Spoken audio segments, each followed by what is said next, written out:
Yo, what's up, peoples? Moodz616 here, and I was scanning through some videos, checking out the latest Horror Man videos, aka Joe, like I do every day, and I noticed that he had replied to a top 10 90s horror movie video. So I went and checked out nready's original one, subscribed to him, and thought I'd do my own because, yeah, the 90s. Who ever thinks of the 90s? Because me personally, I'm my phone is beeping. That sucks.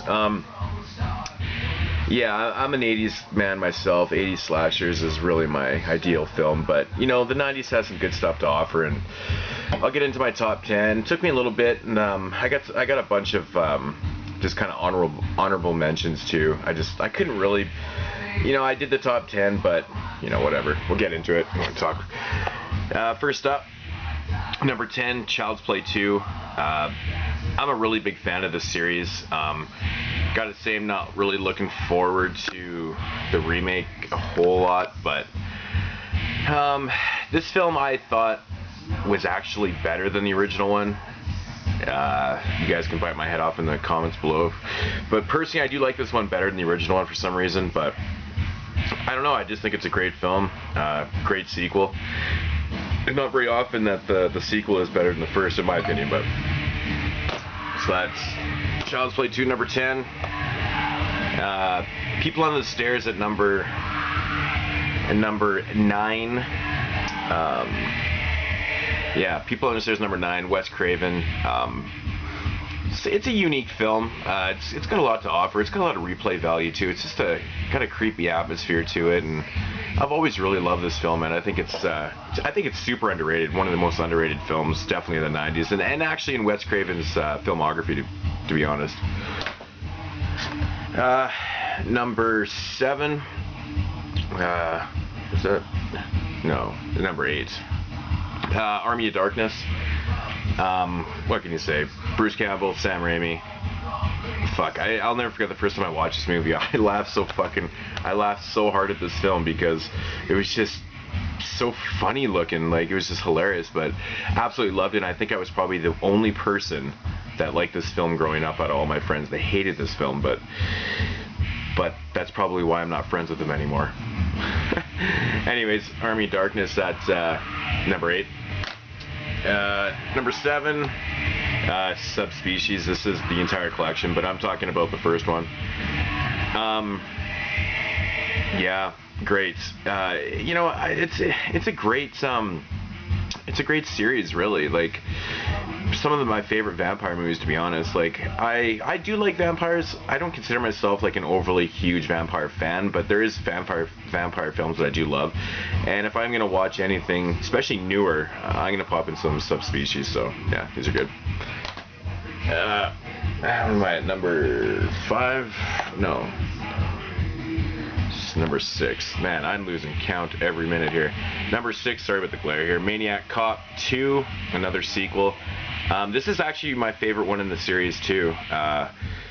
Like the Child's Play series, I do appreciate the second one more than the first one for some reason. I think it's just more action, it's just a little more violence. It's just, I don't know, there's something about it I just seem to like a lot more. But yeah, Maniac Cop 2. Breaking into the top 5. Number 5, the original Scream film. This is the trilogy. I need to get these things separately. Yeah, the original Scream, it's a modern day classic, really. I mean, it's a great idea. It's got one of the best opening scenes ever. Drew Barrymore looks so good and then dies. It's so good. I don't know. It's just one of those films that always sticks with you. There's so much replay value in it. I've watched the movie so many times over the years, and you know, it's just one of those films that you can't not like. You know, it's weird that some people don't like this film, but it is what it is, I guess. Number 4, Halloween H2O. Fantastic fucking sequel. Like, this film blew me away when it first came out. I couldn't even believe how good it was. I didn't have any expectations for it at all. You know, I thought it was just a ploy bringing, Jamie Lee Curtis back, but you know, I guess it was just a good film. It was just good. Elle was actually decent in it. The cast was decent. So, and I love Michael Myers in this film. It was a great film. Number 3, Candyman. I know nready had this at number 1. I believe Joe had it at number 2. I've got it at number 3. So I'm the asshole here. Yeah, Candyman, another film that's just completely unforgettable. I love the whole Candyman thing. Tony Todd's fucking amazing. I think Joe touched on the, like, kind of the social, oh no, maybe it was nready, touched on the social issues of the film.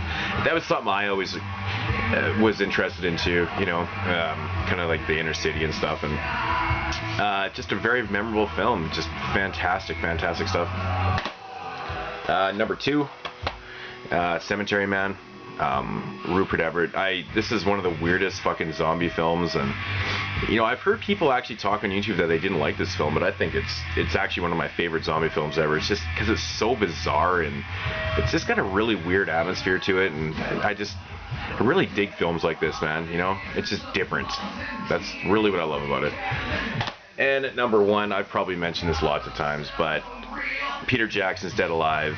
This film, I watch probably once a month. No shit. I love this film. It's so fucking funny to me. It's so gory and just ridiculous, man. The whole end scene and the ending is so fucking bizarre. But I really wish Peter Jackson would go back to doing shit like this, because fucking so funny. So good. Dead Alive, number 1. Got a bunch of, I'll rip through these ones. Ravenous. This was in my top 10 when I was making it. I love this film. It's a fucking great cannibal film. Just totally awesome shit, man. I'll just rip through these quickly. Everybody's seen these films.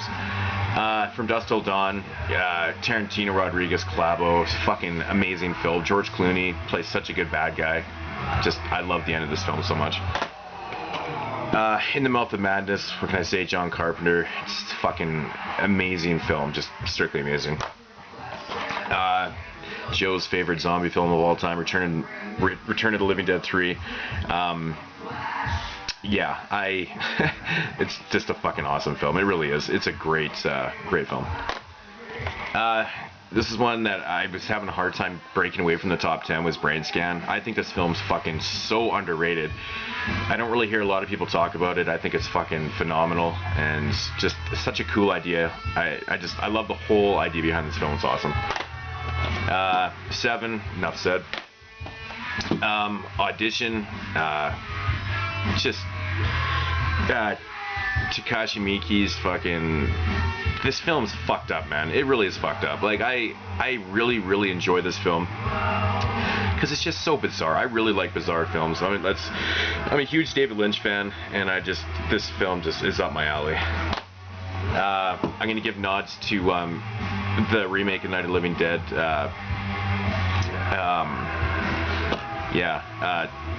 Just making sure it wasn't the 90s. Tom Savini's remake. It's good. I really enjoy this remake. I think it's awesome. Hellraiser 3. I love Hellraiser 3. I love the whole dance party sequence where everyone gets slaughtered. It's fucking awesome. Great shit. And last up, Stuart Gordon's Castle Freak. There's my goddamn phone. Fucking people texting me. Castle Freak. Yeah. I think it's underrated, man. I think it's a great full moon film. It's fucking good shit. But since I just wasted like 9 minutes here, precious time, peoples, going through all my fucking, ones that didn't make the cut. So that's my top 10. Or you can say top 20. Moodz616 signing out. Peace, folks.